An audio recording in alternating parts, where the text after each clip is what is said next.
Welcome back to NostalgiaCast. I'm Johnny Craddock. And I'm Darin Lundberg. In this episode, we're going to talk about a 1990 film titled Flatliners, directed by Joel Schumacher and starring Kiefer Southerland and Kevin Bacon and William Baldwin, Julia Roberts, and Oliver Platt. But before we do that, let's do a quick recap of our last episode, which we had a guest on. We talked about Teenage Mutant Ninja Turtles, 1990. Who's our guest, Darin?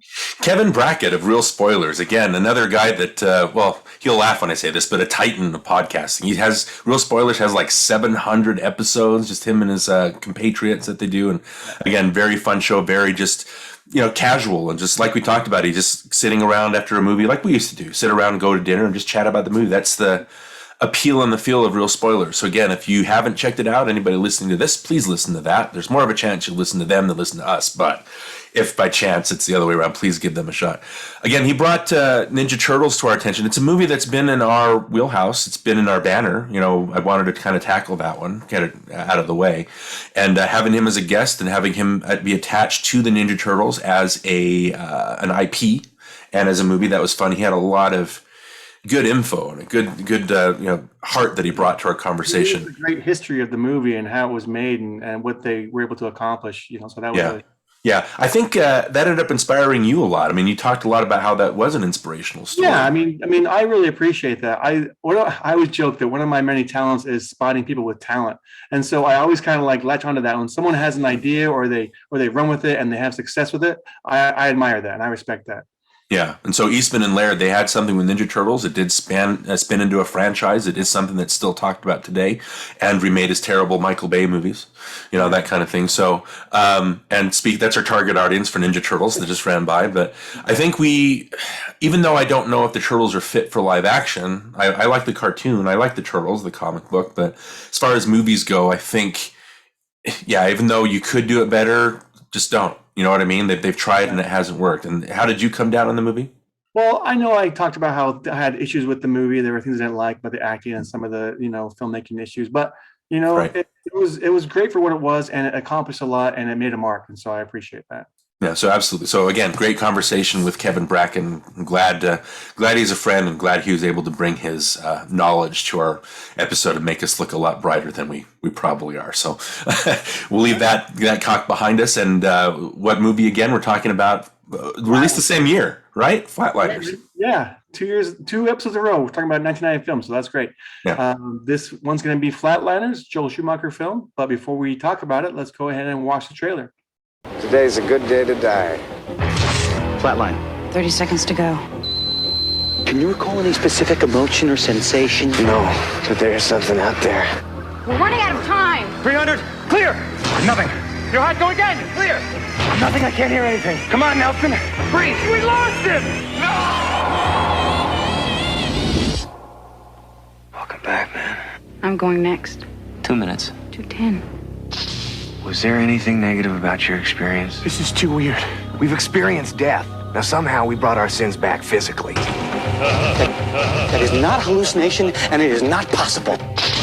Oh, my God. You withheld information. That's the same as lying. You wouldn't have done it. At least we would have had a choice. You're not real. Hey, come on, they're your sins. Live with them. I do. No! Nelson, please! I thought I paid my dues. Thank you for the nightmare. No! Come on, Joe!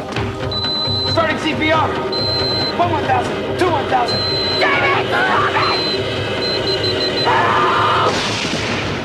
Flatliners. Some lines shouldn't be crossed. Okay, so Flatliners, 1990, directed by Joel Schumacher and starring Kiefer Southerland, Kevin Bacon, Oliver Platt's in there, William Baldwin, and Julia Roberts also. Right. Darin, I picked this movie because when I was growing up, this is a film that for some reason, whenever my older siblings would have like a party or they'd be like wanting to go over something from the video store, this movie always was one they would choose. You'd hear someone like almost as if on cue saying, let's rent Flatliners or let's watch Flatliners. And so we would watch it quite often. And I always thought this was a cool movie. It was always kind of like, wow, every time it would end, it'd be, oh, wow, that was so fun. That was so cool. I thought it looked cool. I always thought, just the idea of this movie is a cool idea. I think honestly, that's what kind of like intrigues me the most about this movie is just the idea of, killing yourself and then experiencing the afterlife and then bring yourself back. I think that's just the premise alone is enough to make a cool movie. Yeah. I just thought it was funny when I thought back on it, like this is a movie that my older siblings always wanted to watch. And so I don't know if it's because they thought it was just as cool as I did or what, but I always liked it. So do you have a big history with this movie? What's your experience with it? I don't have a big history with it. I know I've never had bad feelings toward it. I think I mentioned last time, again, my mom would take me to movies all the time, and this was one that for some reason was on her radar, and so we went to go see this. All I basically remember is that first sex scene with William Baldwin when and whatever the actress is who's recording it, and it's a pretty, graphic. There's a lot of movement, so it's kind of a realistic sex scene. Obviously, when I was, 12, 13 when the movie came out, I didn't know what that kind of stuff was, and so, but I do remember it being a really awkward moment in the theater. With my mom just sitting there. I don't remember that part. I remember him being a womanizer and filming him with women and stuff. I remember that, but I don't remember, the nudity. I don't remember the sex scene per se. And so when it came on, I was kind of like, "Whoa, what is this? This is in here?" Well, it's like, "Yeah, you don't remember this part?" And I was like, "No, not really. I don't remember it. I remember just all the cool things about the movie. A lot of we'll talk about later, like production design, that kind of thing. But and of course the acting I think is pretty good in this movie. But anyway, what was I going to say? I want to make sure we talk about the actors because these are some pretty big name actors, and I think they were more than up and coming back then. They were already kind of established. Kiefer Southerland had been in a lot of different movies like The Lost Boys, another Joel Schumacher film. He was also in Stand By Me, which we've talked about on this podcast. Right. And what's some other movies he's done that you like him in? We did talk about Kiefer Sutherland in Young Guns, and I remember, I think out of all those actors, I think I like Kiefer Sutherland the best. He just came across as, the cool guy. Like, he's the voice of reason, and he's always he's not extreme like, the nutso like Emilio Estevez, and he's not so strict like the Charlie Sheen character there. He's right in the middle. And so I just liked that he was the voice of reason of that. You mentioned Stand By Me, Lost Boys, Bright Lights, Big City. I think he made a good splash with Michael J. Fox in that one. Okay. And then, Young Guns. That was the one that, 2 years before this movie. So he was definitely on his way up, and people knew, I think, who Kiefer Southerland was by the time Flatliners came out, which is why he probably had a hand in his top billing. Top billing, right? Yeah. Yeah. And he's also in a movie called Freeway, a little small Oliver Stone movie that I really like. And it was a movie that I caught late at night one night, and I didn't know anything about it, and it just took me by surprise. I just went for this ride with these two characters, Reese Witherspoon's character and Sutherland, and it's so intense and it's so well done that it's always stayed with me all these. And maybe one day we'll talk about this on the podcast. Yeah. That was a riff on Little Red Riding Hood, from what I remember, right? Oh, okay. Yeah, I can see that. Yeah. Another good performance by Kiefer Southerland. But it also is fun to note that Kiefer Southerland and Joel Schumacher have worked several times after this. They worked on a whole bunch of movies together, A Time to Kill. I know he was the voice in Phone Booth, and he also was the narrator for a movie called 12 that you and I saw together at Sundance. Right. They have a history together, and so that was pretty cool.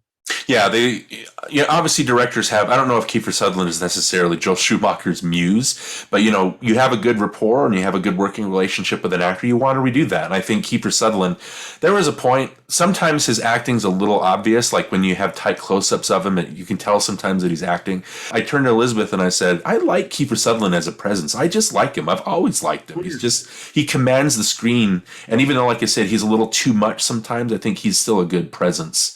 And that voice is very distinctive too. Yeah, he definitely has a presence.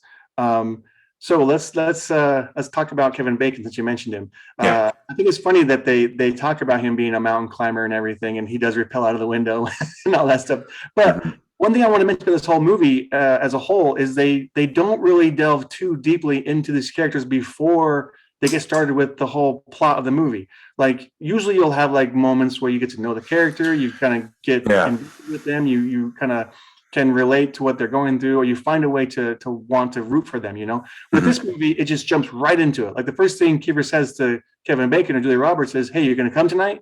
And it's kind of well, already? We're already going to start flatlining? Where's the exposition? Where's the build up to that? Right. Yeah, definitely. I had that as a note. I had that. Well, expounding on my note here, I basically had that. Normally, like I say, we don't need a backstory up front. Like I always say, like in Cliffhanger, Sylvester Stallone drops Michael Rooker's girlfriend or whatever. That kind of informs the rest of the movie. And you have a movie like Speed, where you don't need any backstory to Jack Traven. He's just Jack Traven, and his actions define who he is. And so it builds into that. But so there's a fine line between that and then stop talking about another Sylvester Stallone movie. I think we mentioned Daylight before, where there's like too much backstory to explain. It's like, I don't need to know, like in Cliffhanger, that he failed at rescuing somebody else. Like, I don't need that stuff. So there's a fine line between giving us the backstory we need and not giving us enough.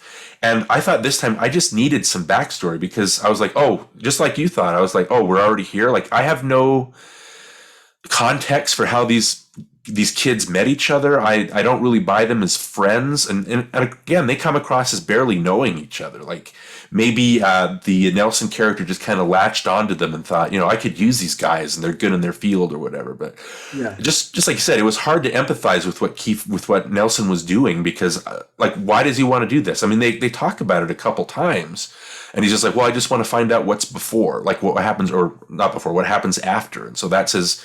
He's a medical student. He wants to find out. He wants to make a name for himself. But it's basically kind of two-dimensional, I felt. I didn't really feel the why or the emotional pull of why they decided to do this. I would definitely agree with that. I just wanted to care about them. And it was hard to care when they jumped into it right away. It was like, well, I don't know who they are yet. You know what I mean? And I know they slowly revealed that over time throughout the movie, and you get to know their, some of their past mistakes, and when that kind of haunts them.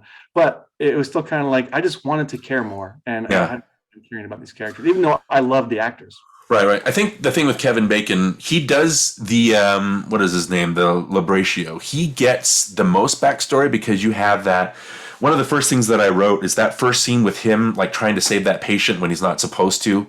The camera work is so frenzied and over the top that it kind of felt like amateurish. To me, it didn't feel like there was a like an aesthetic point to it. But anyway, so you get that backstory with him kind of being a renegade, and he's the doctor that we see in all the TV shows, where it's like, well, I'm the rule breaker to get the job done. And so that's. You do side with Kevin Bacon, but with the Fabratio character, but I think that's because Kevin Bacon might be the best actor in the movie. He really makes you care for this, and he's got the whole time. We were talking about this before. I was wondering why he had such long hair, and then I found out that Tremors came out the same year, so I was like, oh, he didn't have to cut his hair to shoot that. Yeah. But would you say that Kevin Bacon might have been the most established actor out of this group? Maybe he at has this point experience. I know he started really young in his career. I know one movie I can think of. I think this was after this movie, though. It was He Said, She Said. I love that movie. And I know he's also in A Few Good Men we talked about as well, which he's also really great in. Right. But some of the earlier movies that he's done, isn't he in Animal House or something like that? Yep, that was his debut movie. He actually was in that with Donald Sutherland. So that's an interesting tie-in. And then Friday the 13th, obviously, I think he gets stabbed through the neck or some other kind of thing. It's funny that we talk about Kevin Bacon, because I do know that he had a TED Talk that he did where he kind of started the TED Talk by talking about his own fascination with his own death or his own funeral, or who would come to the funeral. And then it kind of like segued into this podcast, or this like talk about philanthropy and his 6degrees.org website charity thing, which was kind of boring. But it's kind of funny that, he was so fascinated by his own death. And so it was kind of fun to know that he's in this movie all about, near-death experiences and things. Right. He didn't have any near-death experience stuff in Footloose, did he? From what I remember, there wasn't any of that death infatuation. Oh, I don't know. But his character almost got run over by a tractor, didn't he? Yeah, so that's close. Yeah, that's right. I think... Diner he showed up in. I think, he was just more established, and I think he was more experienced, just like you said. I just think it's fun. She's Having a Baby. That was another one. Yeah. That he was in. But it was just kind of fun that Tremors came out the same year. So, and that was the other thing too with Julia Roberts she filmed this after she filmed Pretty Woman. I thought that was interesting. I think the production schedule for Flatliners, they started in October of 89 and ended in January of 1990. And Pretty Woman came out in March of that year. So I think she'd shot Pretty Woman before this movie, and they That, regardless of what people think of Julia Roberts, I know that's a star-making performance in Pretty Woman. That's really where she made a name for herself, and people knew who Julia Roberts was. So when this movie came out, I think when they were shooting it, they had no idea that she was going to hit it big. She was just another one of the the actors in the ensemble. So I do think that her presence did pay off and kind of help boost the movie, especially 5 months after Pretty Woman came out. Yeah, I'm pretty sure that helped. I would say my first experience with Julia Roberts was a movie called Satisfaction with Justine Bateman, and they're in this rock band that gets a job playing for this bar over the summer, and Julia Roberts is the bass player, and that's what I remember. Right. But over the years, I have to say this, I'm not being mean or anything. I have never seen the appeal. I've never gotten on the Julia Roberts, bandwagon, or I never joined the fan club. I never got it. I never understood why everybody liked her so much. I thought she was always, underperformed in everything she did, or she overperformed and did it too much. So I would say she's overrated. That's just my opinion. She kind of ranks up there with me when I think of other actresses like maybe Meryl Streep and Susan Sarandon, the people that people just admire and pine over. I've always gone, why? What's so great about these people that you have to constantly, give these people praise? I mean, Meryl Streep, man. I mean, I think she's just so overused, and she's just not as good as everybody thinks she is. I mean, I don't know. That's just me. But well, that's funny because even that's fine. I mean, that's a good viewpoint to have. Not necessarily every actor doesn't need to be loved. I just think that it's cool that if you don't like her particularly, but she's on the same level in a way as Meryl Streep or Susan Sarandon. I think that's good company to be in. You know what I mean? A lot of it has to do with the romance movies and things she was in. I know that Mystic Pizza she was in before this. Steel Magnolias, which was her. I hated both those movies. Yeah, she definitely. I think in Steel Magnolias she made the biggest splash because she had the most heart-tugging role in that movie, and so she was definitely on her way up. Me personally, I finally got the appeal of Julia Roberts in My Best Friend's Wedding. I think just because she played kind of an ugly, on the inside character that wasn't likable and was doing unlikable things, I thought that was kind of pushed against her, what she usually went for. Okay. And then obviously, by the time she hit Ocean's 11, that level of stardom, I thought that was, she's just a movie star. It's one of those things where she just coasts on her appeal, I guess you could say. I don't know if she's like Erin Brockovich. That's the thing. I mean, Erin Oscar. She actually played someone different. She played a character in that one. Everything else I've seen her in, she plays just Julia Roberts. You just saying the lines is what it feels like to me, and so I have a hard time with it. I want to see a performance, and even Pretty Woman, I would argue that she's just going off, her appeal as this, people say she's pretty. Oh, another thing. I've always hated it when people call a character or an actor in the movie, beautiful or pretty, and I don't think so. So it's like I don't see it. And an example of that is I saw The Last Duel recently, and they kept calling Adam Driver handsome, and I was like, who are these people that think he's handsome? Like, I can't figure it out. And so in Flatliners, when they kept saying, "Oh, you're so beautiful," and I was like, what, really? Like, again, you're going to tell Julia Roberts that she's beautiful? I was like, come on, yeah. Well, it was interesting too. If you're saying it that way, I thought the way that they used beautiful was kind of a derogatory because she reacts to it negatively whenever they call her that. I thought it was interesting. Okay. The Baldwin character, the Hurley, is that his name, Joe Hurley? When he's talking to her in the class, and he's like, "I know you have a reputation, and but I'm willing to look past it." He's basically hitting on her, and then I think Nelson calls her beautiful or asks for a kiss, or a little bit later, and then when the Fabricio character is talking to her, he calls her beautiful too. Right. And to me, it seemed like derogatory. Like that's all they could focus on. She wasn't like. It did seem like she didn't like it. She didn't like her. Because she wanted to be, she wanted to be known for her medical expertise. She didn't want to be known for looks. And I think that kind of gets across. It's interesting. Yeah. And then I think it's interesting too, speaking of our last, William Baldwin, obviously, but speaking of our next guy, maybe is Oliver Platt. I thought it was interesting that he never hit on her. He like we're talking about before, he didn't go through the experience, right? He didn't have the near-death thing, but he never had a moment where he hit on her. He was just there to crack jokes. I thought that was an interesting kind of different level. I will say I love that Oliver Platt's character didn't go through with it, because at the point when they'd all experienced it, I was getting bored. I was like, okay, I get it. You're all going to go through it. You're all going to experience these demons and have these horrible things happen to you. Yeah. And so I was so happy that he didn't have to go through that. Yeah, that's a common complaint with this movie is that there's four different actually five if you count Sutherland at the end.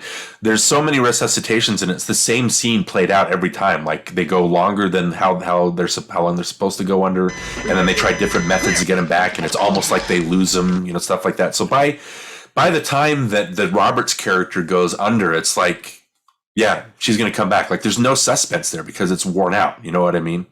But is there anything you wanted to mention about William Baldwin before you wanted to jump to the next?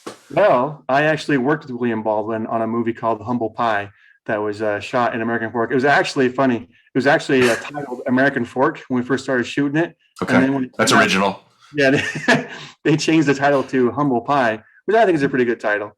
But I got to meet him. I got to talk to him while on set. He played an acting coach of the main character, and that coach ends up dating the main character's sister in the movie. Okay. Pretty fun little movie. But I was the location manager on it, and I did get a signed copy of the script. So I have a William Baldwin signed script. Oh, that's nice. I got to say, I love stories where it turns out that you've actually worked with somebody that I've watched. I like that. I like whenever you bring that up. And you can see my wife and I, we were engaged, I think, but we were married. We were married. Okay. But you can see us in the first scene, one of the skating rink scenes. We're skating around, and you can see us in the background skating. I had blonde hair, and she had red hair, I think. But, okay, that's fun. He didn't really. Well, obviously, he's a famous brother. You know what I mean? I think his biggest role was Backdraft, which came the year after. Cast as Kurt Russell's brother, but I don't think. I don't think he really had anything. Obviously there was Sliver with Sharon Stone. There was Fair Game with Cindy Crawford. So I don't know if he's had like a big career after this. He's fine. I mean, when he's the Lothario, the kind of the sleazeball, I buy him because he has kind of a pretty boy look to him. So that's fine. But going back to Oliver Platt for a little bit, it's just am I wrong, or is he like the MVP of like everything he shows up in? You know what I'm talking about? Like, when I see Oliver, relief, he always has the jokes and the punchlines. So. Yeah, and he's got a couple good lines in here. He has the one where I think they're doing it the first time. He's like, "It's Halloween, it's a full moon. Like, aren't we taking this a little too far?" I thought that was funny. And then later, like, there's just an aside where they're walking. What does he say? He says, "I know we're all having our issues, and no pervert here had a couple of flashbacks." Talking about the the early characters. So that's really funny. So he's. Yeah. And then, like, he shows up in Three Musketeers, again, with Kiefer Sutherland. He was in A Time to Kill with Kiefer Sutherland, again, directed by Joel Schumacher. He just has, when he showed up in the X-Men First Class, I like that he showed up in that. He's just got a presence that it's just, I like this guy. He's going to give me some fun lines. Yeah, I agree. So that's good. So that's it for the actors, right? That's our four main people. Unless you want to mention Hope Davis. I mean, she plays. Yeah.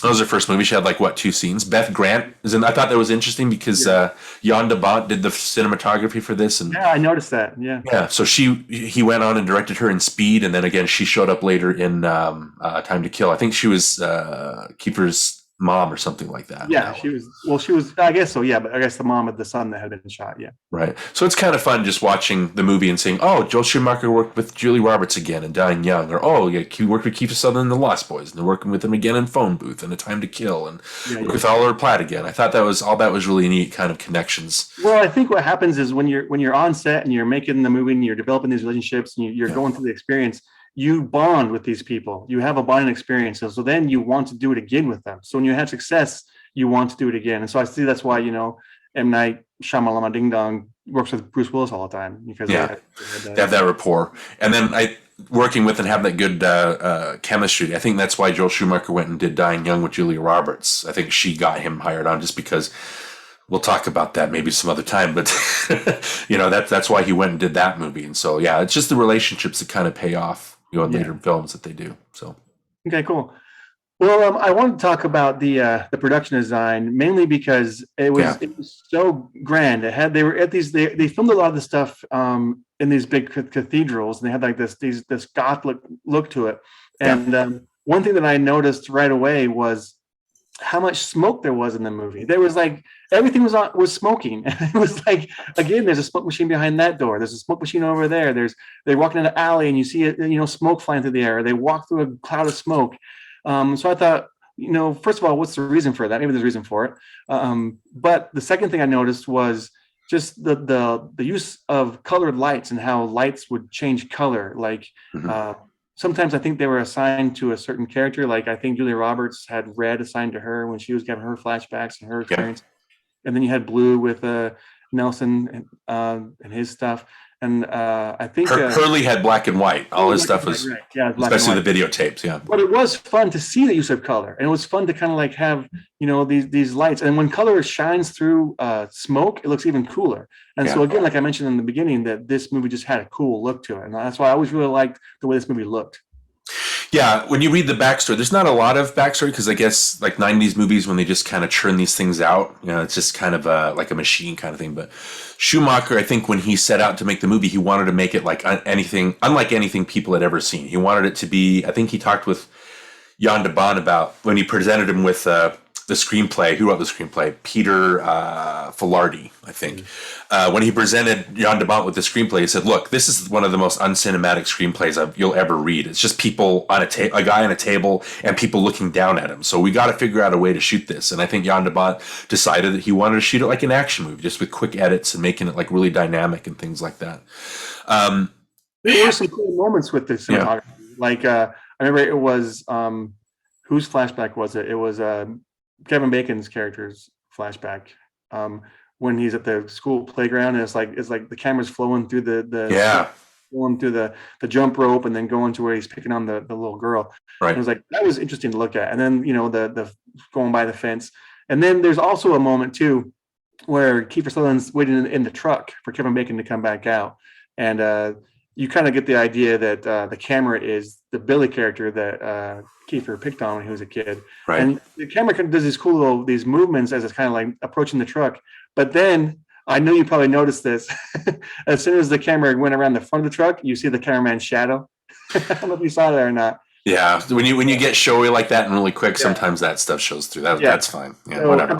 Then again, it's a kind of a Jan de Bont thing that we've seen in the past with movies like Speed and other things that he's done. So when I saw it, I was like, oh my gosh, it's a Jan de Bont-ism, you know, seeing his shadow in the background. Yeah, absolutely. I know they wanted to like have some gothic, definitely wanted to have a gothic feel to it. And they used a lot of old architecture and things like that.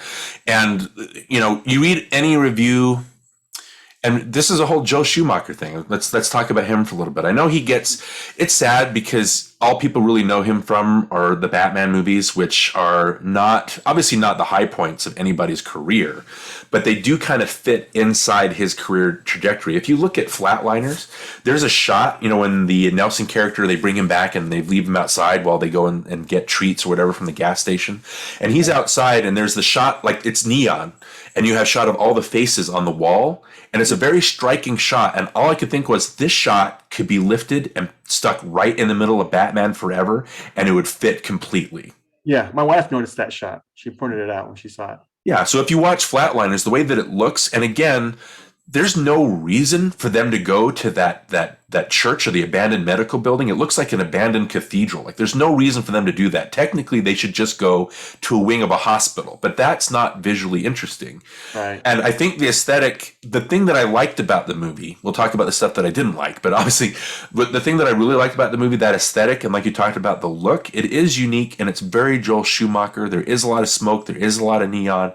The blue did kind of hint at kind of a descent into hell, and then, which is weird because you think of blue as heaven, and then Julia Roberts had the red, and that's more of a hopeful color, reddish orange kind of thing. And then with the smoke and everything, I just thought, and that's Schumacher to a T. I mean, he wanted to shoot the movie like an opera. He wanted to make it like visually exciting because I think he's flat out says that the screenplay isn't the most exciting thing. It's interesting, but he wanted to do something different with the material. And he does that. The visual personality of the movie, I think, is the strongest element, but it does tie in. You know, the part where Nelson goes and chases after, what was the dog's name? Was it Sam or Champ? I could never understand the name. I remember the dog's name, yeah. Yeah, it's one of those, but he's chasing him down and he ends up in that. I wrote down, like, what is this place that he ends up in? Like, why is he in this corridor? Where is this at? Like, you know, with all the blue light bulbs and things like that. But it's very stylish and it does kind of signify a descent into hell kind of thing. And then I like when they're doing the resuscitation scenes, I think they shot the whole thing on an iron grid floor, and then they showed lights through the bottom of it, so it kind of had this kind of like the underworld was shining through. But then you had the statues up above of the angels that were kind of looking down from like heaven, and so it's kind of a heaven and earth kind of thing. And the other thing that I noticed, I watched it again today. I watched it last night and then decided to watch it again. But I noticed that and I laughed the last time it showed up, but there's a painting in the abandoned place where they're at. And the first time Kiefer Southerland walks in when he's trying to find a place to base their operations at, and the workers, the renovators are working on all the murals or whatever. And there's one of, I think, God, like, giving lightning or giving fire to a human below. I'm not quite sure if that's a famous painting or not. And Kiefer Sutherland says, "Oh, good job, looks great." And then later in the movie, about midway through, they show a shot again, but it's still being renovated. So you have like the little curtains or whatever that are kind of flowing in the wind, and the paintings are unfinished and they're kind of damaged or whatever, being worked on. And then at the end, obviously, this is where I laugh, because Joel Schumacher, of all things, is not a subtle filmmaker. Right? He's the least subtle of all filmmakers, probably. But when it has the shot at the end, when, they save Nelson or whatever, and then it backs it, and then it shows like the final painting and it's all done, I was like, oh, come on. Like, that was way obvious. You know what I mean? So, but again, I like that that's in there. It's interesting that there's some visual cues to the movie that you wouldn't normally expect from something like this. Yeah. And like I said before, I think the premise for this movie was what kind of got it made. I think the idea was so cool. That's what kind of got it off the ground.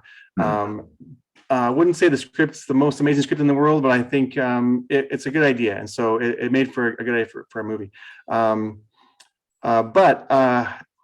a little while ago, I kind of went through a phase where I was researching, NDEs and I would like read all these books about, near-death experiences and what people went through, and just reading their experiences and watching their videos and hearing their stories. And it's fascinating because when you first start the movie, that's what the one lady is talking about, is her experience with, seeing the light and how there's music and it's all peaceful and stuff. And that's kind of the typical experience that you get when you start researching this stuff. You usually get a really positive experience or a really negative experience. And I've researched them both. I found them both. And so that was fun to kind of like see them kind of incorporate that into the movie. But I know what I believe. I know, what you believe, but it's funny because you think about these people who are making these movies, they probably don't know. They don't really know what's next. And so when they write these stories, they kind of like have to fabricate these ideas about maybe this could happen, maybe that's going to happen, and that makes for a visually interesting, story and all that. Yeah. But I think when you really look at what happens next after this life, then it kind of changes how you view the movie. Yeah, it's definitely a topic that has a wide range of like interpretations and what it could be. I think the screenplay, even though it's not particularly interesting, and we'll dive into this a little more in a little bit, but it does hit all the beats, like the requisite beats you expect. I wrote down, 38 minutes in and we're having a conversation on what the meaning is of these experiences. And it's the part where the Manis character and the Brasher character are walking away. I think it's after they kill the Hurley character, right? And they bring him back. And they're volunteering, and they have like the bidding war about who's going to go under. And she runs off, and then he runs after. And they have that conversation about, she goes, "How do you explain? I know you're an atheist, but how do you explain like these people having the same visions? Like how do you, and across global events, and they're all having the same issues? So at least they do hit that topic." Yeah, and what I found interesting is like during my research, a lot of atheists had these experiences, and they would have positive experiences, and so. It is interesting to see that the character who's the atheist, who claims to be this, atheist character, he is the first one to recognize that he has to seek forgiveness. He has to kind of goes through a repentance process. You know what I mean? Yep. He's the one who kind of like sees the light first. So I thought that was kind of interesting. Yeah. Well, if you want to talk about, these experiences and things like that, whether you believe or whether you don't believe, I think the whole point is how well the movie, what it has to say about it, like visually what it does, or thematically what it says. And so I think that's the goal of what the movie should do. It shouldn't necessarily convince people. I don't think that's what it's trying to do. It's not trying to convince people that there's a God or anything like that. It's not that kind of movie, but you can interpret it however you want. I just think maybe the interpretation that they go for, it just seemed kind of vapid or hollow to me, just what they learned from it. And let's talk about that. That's the main thing that I didn't like. Obviously the acting is a little exaggerated. The part at the end, I wrote down at the very end, like everybody's yelling, the part where Nelson goes under and they're trying to bring him back. You know what? We've been calling him Nelson as his last name, but his last name is actually Wright. Okay. Yeah. Okay, so movies. So. yeah, so that's anyway. So maybe that's why I wanted to call him that. But and they're yelling during that experience, and that's fine. I could kind of take that or leave it because that's Schumacher. It's kind of more an exaggerated type thing. But as far as what they learn, I just thought it came off as very, like I said, hollow to me. Like, sure, I mean that's the big. It seems like they're aiming for something big and grandiose, and then at the end of the day, it's just, oh no, you're just going to have this character go and apologize. Well, here's the thing: how come Nelson has to go back under in order to seek forgiveness? So the other ones can just do it in the waking life, you know? Right. I think that's maybe an aesthetic choice. I did write that I like that there's a circular kind of nature. He's the first one to go under, so naturally he'll be the last one to go under, kind of to bring that to a close. But there's even a part. So what is it? You have the Hurley character who videotapes. He's getting married to the Hope Davis character, and he's videotaping himself sleeping with all these girls, kind of to document because he doesn't want to lose his bachelorness, I guess you could say. But there's a scene where he's talking with Davis on the phone, and he's obviously wants to be with her, but there's just something about himself that doesn't. So that's his whole thing. And he sees like images, like that's what he brings out. He sees them everywhere, which isn't quite as threatening as Nelson beating himself up, that kind of thing. But then the girl comes and she's like, you know what? I'm not even, if you were to say that you love these girls, that would be, I could forgive you for it because you're a caring person. But the fact that you don't care, it makes me, I was like, oh, well, that's really trivial. Like, that's weird. Yeah. Just kind of an aside, right? Well, you're engaged to somebody and you go to see them and you catch a video or multiple videos of your fiance sleeping with other women and filming it and then not telling you about it. I think your reaction would be a little stronger than what her reaction was. Yeah, she's kind of a vanilla, a pushover kind of. I got that, but it was good that she kind of stood up for herself. And then after that happens, he loses the visions. He doesn't have those anymore. You have the Labratio character who made fun of that girl and then he just seeks her out, which fine. Like, and he goes and he sees her and he's like, you know what? I'm sorry for, and I was like, so we just devoted like half an hour to this guy's story just so he could go say, I'm sorry. And she's like, thank you. And that's it. They kind of just leave it.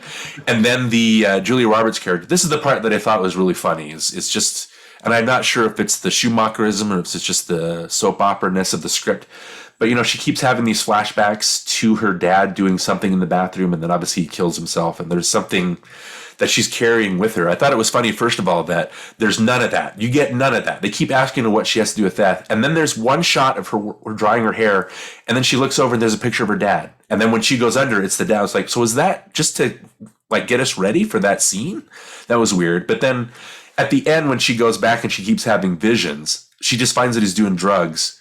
And he says, I'm sorry. And she goes, Dad, and they hug, and it's the music swells and the camera circles around. And I'm like, yeah. So wait, all she had to do was just give her dad a hug and everything is good. And I was like, that's strange. Like that, and again, we devoted half an hour and it's something like ominous, but then that's it. It just solved like that with a big flourish of music.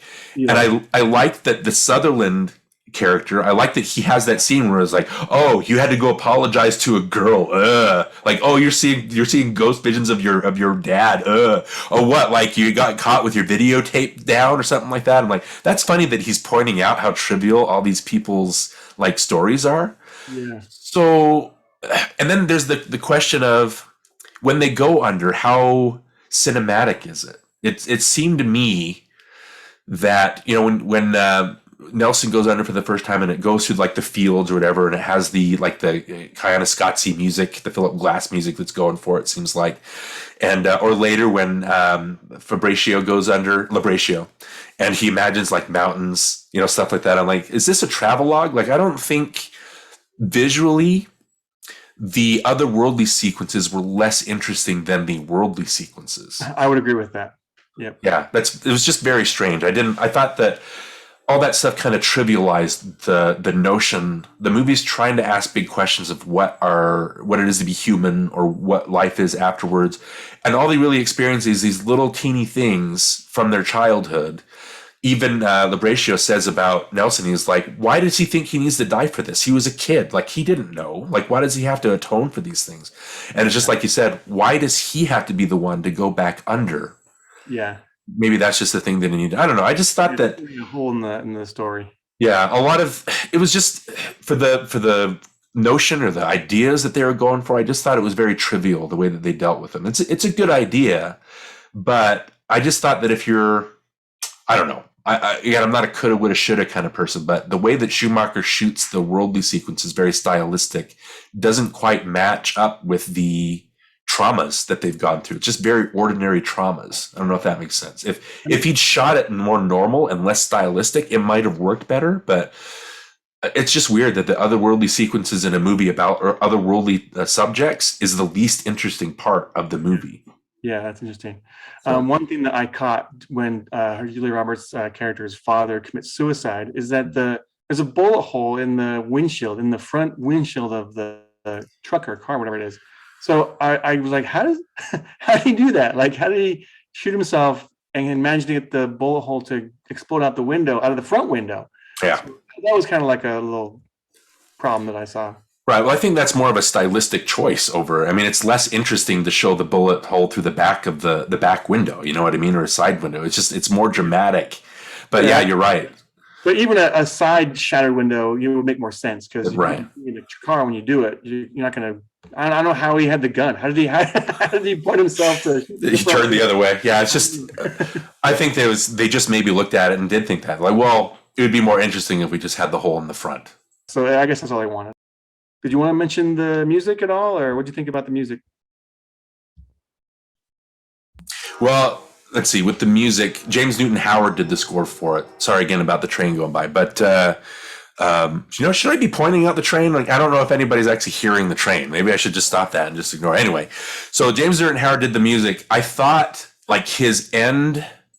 The first note that I had, when it shows the Columbia Pictures logo, and then it starts showing Columbia Pictures Presents a Joel Schumacher film, and then it says Flatliners, and the choir goes in, like the first note I had is like, 30 seconds in, and already Schumacher is not being subtle. He's going for a point. So the choir stuff was neat. I liked the climax theme or the end credits theme that they used.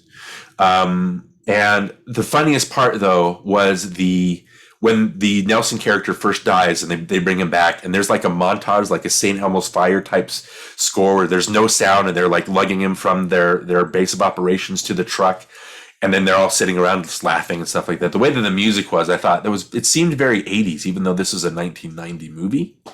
I don't know if that makes any sense to you, but I like James Newton Howard a lot. I think he's one of the best composers, and he's always interesting sonically. Even like in a movie like The Village, I think his score for The Village is fantastic. The Lady in the Water, I think, has a great final, even though that movie is terrible. That the end scene has a great music score. I think he always goes for it, and so I like that. I just thought it was interesting that it seemed very 80s and very synthy for a 90s movie. I kept waiting for like a recognizable theme or something that I can go, oh, that's Flatliners, or oh, that's I just wanted something to be more recognizable, and I didn't get that. It's just kind of it just glossed over everything for me. That's what it seemed like. Well, I would say that it's mood music is basically what that is. Yeah, and so that is job. It does a good job doing that. But like I said, there was no theme that kind of stood out. Right. Well, do you think what I basically wanted to get at is, do you think that the music getting the job done kind of ties in with the visuals getting the job done? I mean, does it serve a purpose, even though that purpose doesn't stand out? Does that make sense? Yeah. Okay. I just thought it was interesting. Again, it's funny watching these movies and seeing how they date themselves. You could tell it was made at a certain time. I just thought that montage thing was silly after this great grandiose thing that happened. And the note that I thought it was really funny because we all know Kiefer Southerland from 24. And famously, I think in one of the seasons, there is an episode where Kiefer Southerland is tortured and he's killed. At the end of the episode, he dies. And then by the next episode, because obviously the show takes place over 24 hours, literally takes place an hour later, he's back alive and he's running around and he's shooting at people again. And in this one, I thought it was interesting that he's showing a lot more like effects of dying than he did in 24. I thought that was really funny. Yeah. So it's funny you mentioned 24 because the girl who plays Chloe, what's her name again? I forget. Oh man. Yeah. She's also in Humble Pie. So you should, okay. Yeah. So she plays the sister that William Baldwin ends up dating. That's funny. So you worked with her too then? Yeah. And Kathleen Quinlan is also in Humble Pie. Oh, okay. Wow, I need to check that out, I guess. Marilyn Raska, that's her name. Oh, that's right. Yeah, okay. Yeah, she was funny. Right. Anyway, is there anything else you want to mention, or are we? No, I think that's basically it. We talked obviously about the stylistic stuff. I thought it was funny too. Speaking of style over substance, how Kevin Bacon is, how the Braccio character is. When we meet Kiefer Southerland the first time, or when they meet for the first time on screen, he repels out of his dorm. Yeah, we mentioned that. Like it's style over substance. Like, why are you doing that? I think the behind the scene, like Kevin Bacon, I think on set was like, but then again, that goes back to they don't ever Yeah. give you why he's a mountain climber or why he Right. It's just like, Absolutely, yeah, none of that. And so, like I said, the backstory was Kevin Bacon asked Schumacher, "Why am I repelling out of my room?" And Schumacher's like, "I don't know. Your landlord's after you." So that's all that they did. So again, a lot of style over substance stuff. I think maybe that's the movie. Like it is style over substance. yeah, I mean, it's a fun time. It's an enjoyable movie. If you're into that kind of thing, if you want to know, if you want to watch these actors, work together, it's fun. It's fun to revisit. And I think I would say that I'd say this is worth remembering because of how cool I thought it looked and how I remembered it being so cool back then. And maybe I'm having a hard time, separating myself from the fact that I thought it was cool now, but I still think it was well done enough to say, yeah, let's remember this one. And I know they remade it. I haven't seen the remake, but I know there's it's a girl's in it or something, and dies. Yeah, it's Elliot Page, I think, that's in the remake. And then Kiefer Sutherland showed up, but what I read was like they touted the movie as like a sequel to it, but then he played a completely different character. But then if you also look at the deleted scenes on that disc, it turns out that he is Nelson Wright, just living under a different name. So it is him.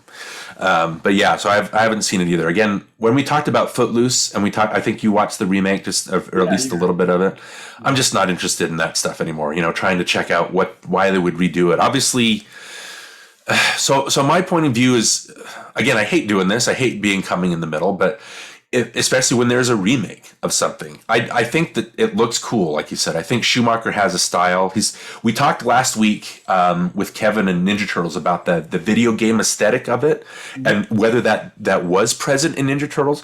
Schumacher is all about the music video aesthetic. That's all, like the quick editing, the dynamics, the camera work. You're good at that, yeah. Yeah, I wrote down that half of this movie looks like a Meatloaf music video, with just overdoing the lights kind of thing.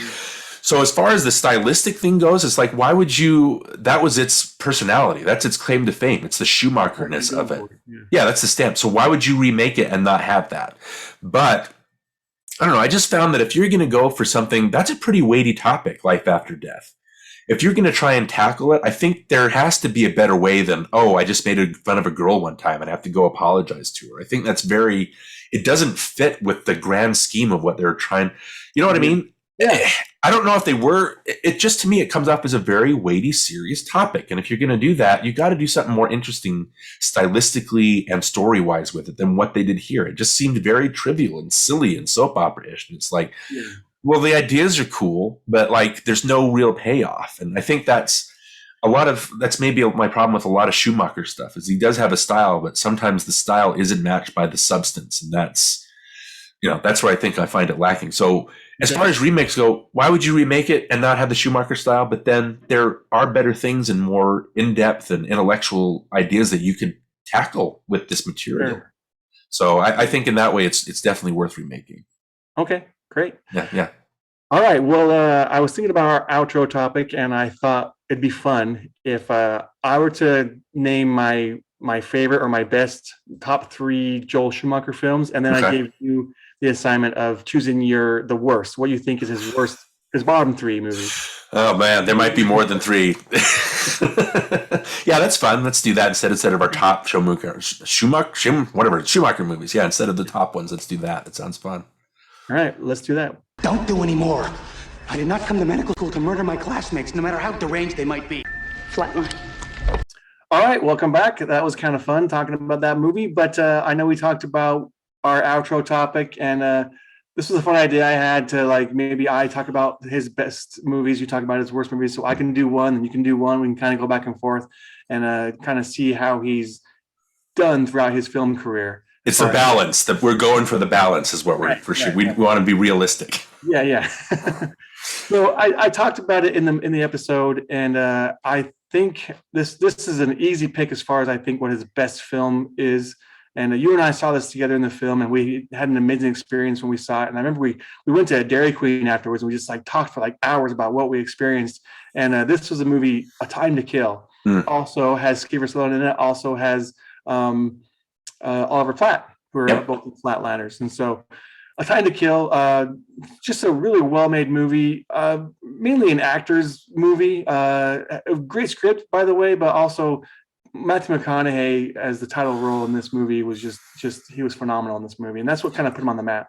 Yeah, as a star, this is the movie that made him a star, right? And he has, I don't know, I'm not the hugest McConaughey fan because I think he's great. And this one he makes an impression, right? And he's Matthew, but then I think he kind of coasted on that same Southern drawl until maybe Dallas Buyers Club, where all of a sudden he's like, oh, this guy can be a good actor. And then showing up in Interstellar, even though that movie has its problems, I thought, oh, this is great because I can see him thinking. It's not just McConaughey being McConaughey. He's actually given a performance. And one of his best performances in that movie is when he's watching, the life and all the time that's gone by, and you see his reaction of everything he's missed.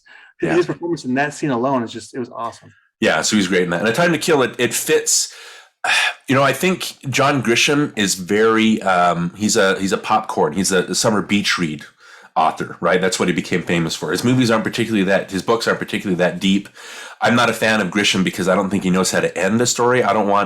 Notoriously, A Time to Kill, it ends, the Jake Brigance character, he can't figure it out. He can't figure out how to get the Samuel L. Jackson character off. And so all of a sudden the jury comes back and says, oh, we dismissed it.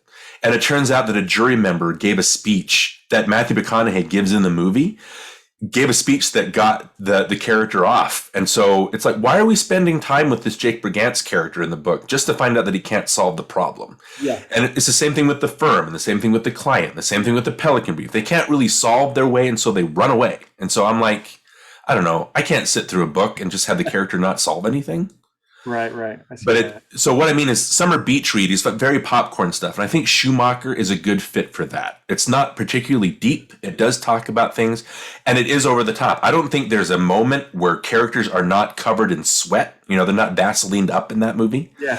Everybody's just covered in it. And so it's not, again. Good, for the most part. It's yeah. And it's not a subtle movie. There's maybe one subtle part, and it has to do with Oliver Platt. It's when when McConaughey's house is burned down and Platt comes to see him and he goes, you're in trouble. Like you're about to be disbarred. You're about to have an affair, talking about the Sandra Bullock character. That's the one bit of subtlety in the whole movie. And it kind of stands out. But yeah, A Time to Kill is good. I think with The Firm and The Client, The Firm directed by Sidney Pollack and The Client directed by Joel Schumacher, I think those are, and Coppola doing The Rainmaker, I think those are the four best John Grisham adaptations, I think. They get that the books are supposed to be pulp and fun, and so it works. So Time to Kill is a good choice. I'm glad you talked about that. I mentioned, and again, we're not trying to be mean to him because Schumacher did die within, I believe, the last year or so.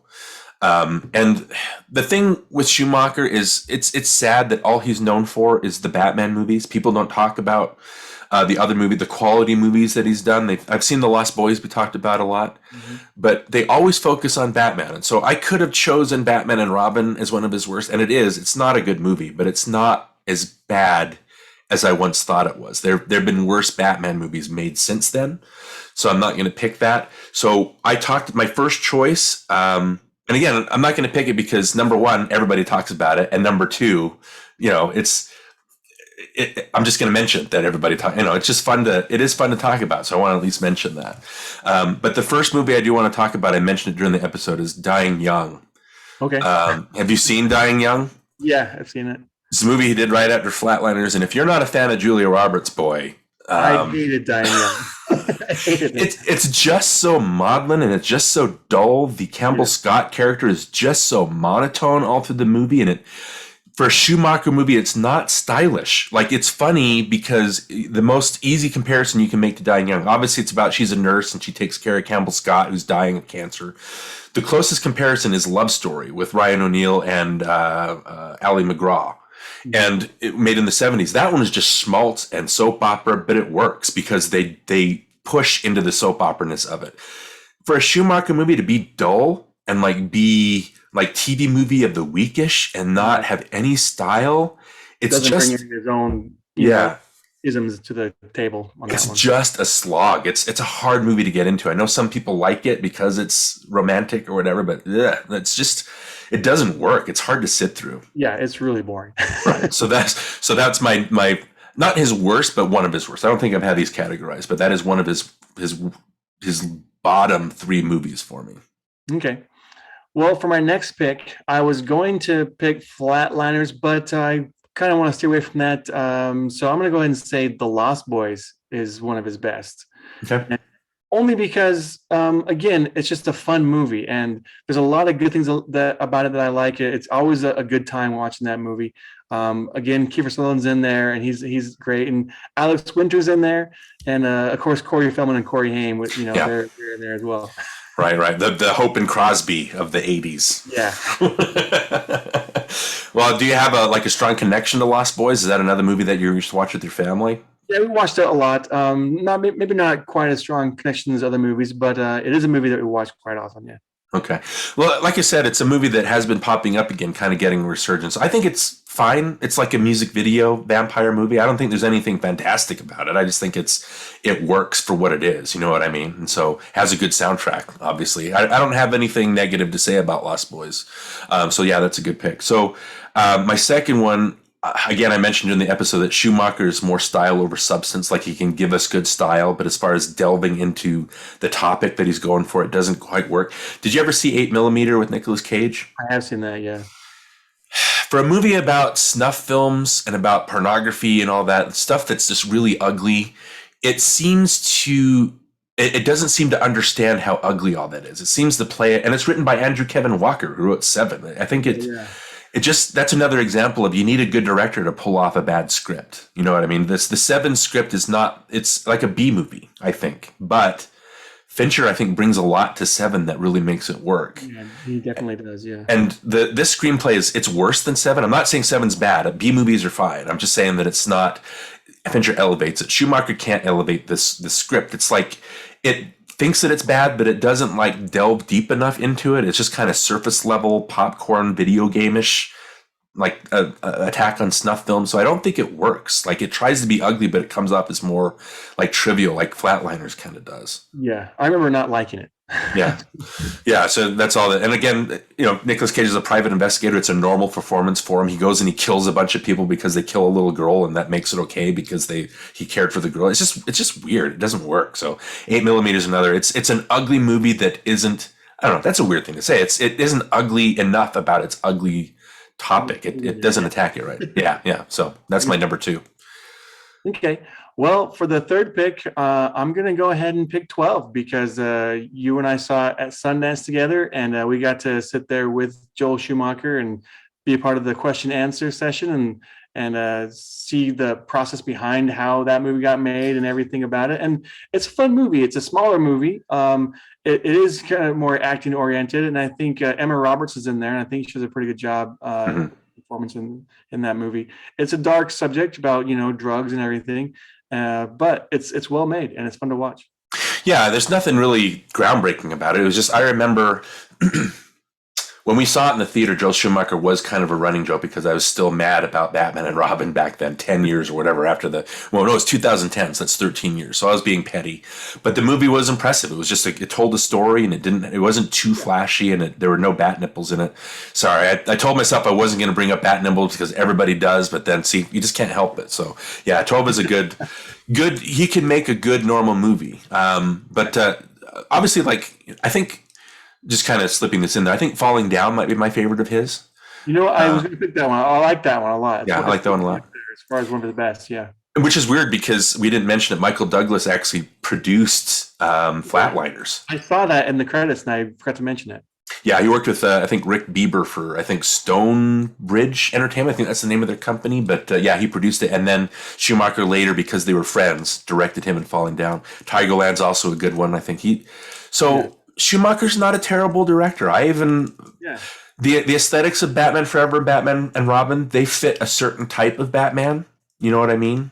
Their look of it is unforgettable, even though you might not like it. So I don't want to say that he's a bad director. Every director has bad movies, but For my third pick, going along with 8mm, just not, or Dying Young, actually tying. The 8mm ties in with Flatliners because it doesn't delve into its subject as deep as it could, probably. There's nothing enlightening about it. And it's kind of, again, B-movie-ish about it. And then Dying Young, for a Schumacher movie, has zero of his style, and so it doesn't work. I just think I had a hard time sitting through Phantom of the Opera. Okay. I really couldn't sit through it. It was the first Broadway play I'd ever seen. It was an eye-opening experience. And even though I didn't see Michael Crawford or Sarah Brightman in the roles of Phantom or Christine, it was still a knockout. And so you'd expect Schumacher, who had, he grew up, he became a fashion designer. He was a costume designer, production designer, that kind of thing. He wrote his own screenplays. You'd expect this musical, this garish Broadway musical, to have a lot more style than it does. It's weird. Like, there are shots when people are just standing there, like crowd shots singing, and there's no movement. It's just so dull. A lot of it's so dully shot, and the singing is awful. Gerard Butler is the Phantom. He's got like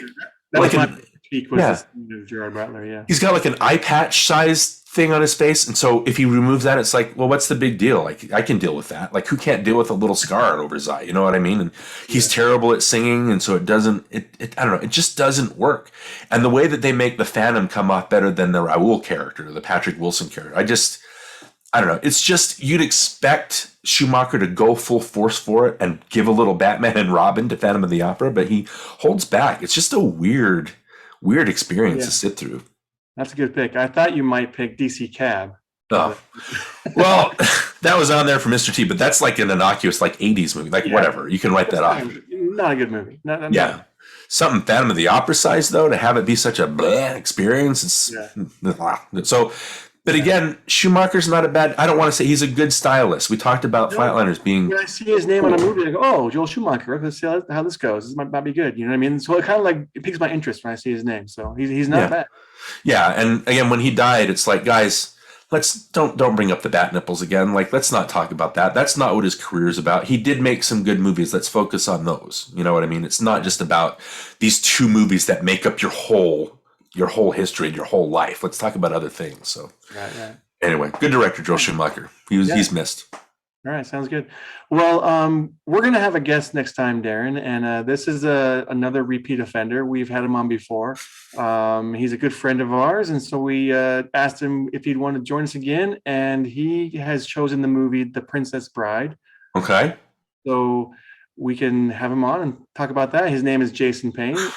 It'll be a lot of fun. Right, we had him on for Neverending Story, right? Right. You asked him. Like, it wasn't my idea to ask him. You decided you wanted to ask him. But yeah, it's like, I think when we did Batman, we did A Few Good Men, and especially just doing Back to the Future, I think it's time that maybe we look at movies that are nostalgic, but are good movies that are more than nostalgia. They're good movies, right? Right. So again, we'll probably just end up quoting the movie all the way through, but I'm sure people won't mind that at all. But yeah, Princess Bride is a movie that's very important to me. It's very important to you. It's made up a lot of our childhood. It's very important to Jason, obviously. So yeah, let's talk about that. So we'll have Jason on and we'll talk about Princess Bride. But until then, I am Johnny Craddock. I'm Darin Lundberg. And we'll see you next time. All right. Bye, guys.